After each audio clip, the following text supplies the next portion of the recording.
अगला क्वेश्चन है, which of the flowing has largest bond angle.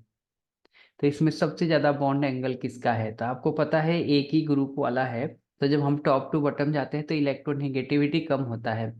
और किसी भी ग्रुप वाइज अगर आपको बॉन्ड एंगल निकालना है तो इलेक्ट्रोनेगेटिविटी के ऊपर डिपेंड करता है। जितना ज्यादा सेंट्रल एटम का इलेक्ट्रोनेगेटिविटी होगा उसका बॉन्ड एंगल उतना ही ज्यादा होगा। तो इलेक्ट्रोनेगेटिविटी का जो ऑर्डर है वो कैसा हो जाएगा? N P, then A S, then आएगा आपका एस बी। तो जिसका इलेक्ट्रोनेगेटिविटी ज्यादा है उसका बॉन्ड एंगल भी ज्यादा होगा। तो इस केस में नाइट्रोजन का जो है बॉन्ड एंगल सबसे ज्यादा हो जाएगा, यानी NH3 के केस में बॉन्ड एंगल सबसे ज्यादा आएगा। Okay, next question, the bond energy in halogen decreases in the order. यानी एक क्वेश्चन है कि F2Cl2 Br2 और I2, अगर ऐसा केस हो तो किसकी एनर्जी सबसे ज्यादा होगी? तो आपको पता होना चाहिए कि फ्लोरीन, क्लोरीन, ब्रोमीन, आयोडीन। यहाँ पे क्लोरीन का जो साइज है, सॉरी फ्लोरीन का जो साइज है वो एक्सेप्शनली स्मॉल होता है, बहुत ही छोटा होता है। और क्लोरीन का साइज बिगर होता है, उससे ज़्यादा बिगर ब्रोमीन आएगा, सबसे ज़्यादा बिगर जो है आयोडीन हो जाएगा। लेकिन ये फ्लोरीन के साइज में कैसा होता है, यहाँ पे रिपल्सन होता है, 2 एटम फ्लोरीन फ्लोरीन का होगा तो यहाँ पे रिपल्सन आएगा। तो इसकी स्टेबिलिटी कम होती है, तो सबसे ज्यादा स्टेबिलिटी होता है क्लोरीन में। यहाँ पे साइज है छोटा, तो कोई बोलेगा इसकी बॉन्ड एनर्जी तो सबसे ज्यादा होगा, हाँ होना चाहिए, लेकिन एक्सेप्शनल है क्योंकि इनका साइज बहुत ही छोटा है, तो इसके इलेक्ट्रॉन इलेक्ट्रॉन में रिपल्सन होता है और इसकी स्टेबिलिटी कम होती है। तो स्टेबिलिटी जो है सबसे ज्यादा आएगा Cl2 का, देन आएगा F2, Br2 और I2। और यही ऑर्डर हो जाएगा इनके एनर्जी का। तो Cl2,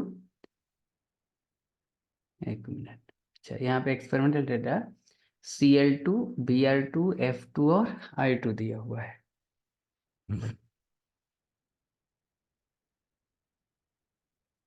तो चेक करते हैं। Next question, carbon carbon bond length is least in, यानी सबसे कम बॉन्ड लेंथ किसका है?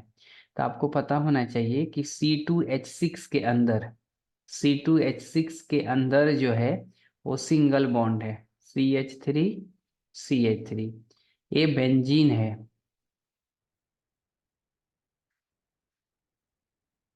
बेंजीन है, तो इसका बॉन्ड ऑर्डर आएगा 1.5, क्योंकि रेजोनेंस है ना।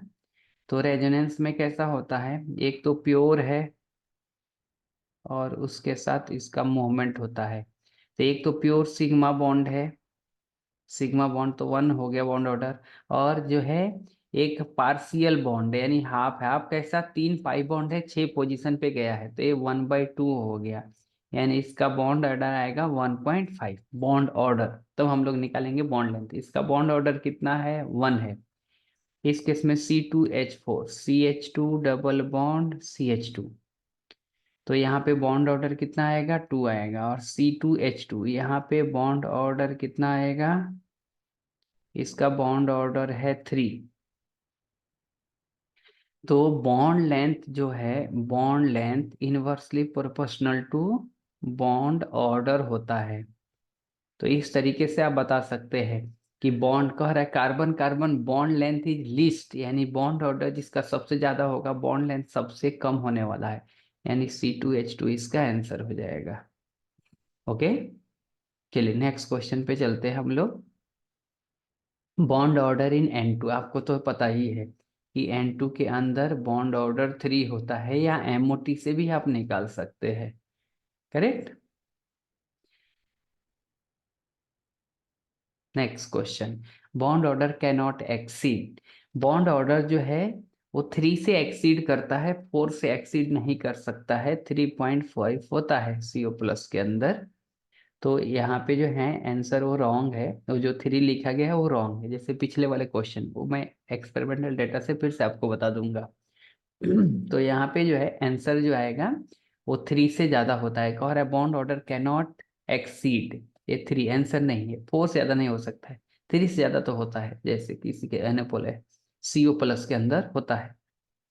बॉन्ड एंगल इज मोर इन, फिर से वही क्वेश्चन है। अच्छा यहाँ पे नॉर्मल क्वेश्चन है, बॉन्ड एंगल किस में ज्यादा है? तो आप तो बता सकते हैं कि Na3 में है, यहाँ पे sp3 हाइब्रिडाइजेशन है और एक लोन पेयर है, तो बॉन्ड एंगल 107 डिग्री के आसपास का आता है। इसमें दो लोन पेयर है, sp3 हाइब्रिडाइजेशन है, 104 डिग्री के आसपास आता है। CH4 में रेगुलर है, 109 डिग्री के आसपास। और BF3 sp2 वाला है, sp3 है, तो ये BF3 है, तो इसका बॉन्ड एंगल 120 के पास आता है। कह रहा है मोर होगा, यानी BF3 इसका आंसर हो जाएगा। Okay. Bond length is more in, किसमें बॉन्ड लेंथ ज्यादा है? बॉन्ड लेंथ ज्यादा होगा, इसका मतलब क्या है? बॉन्ड ऑर्डर कम होगा।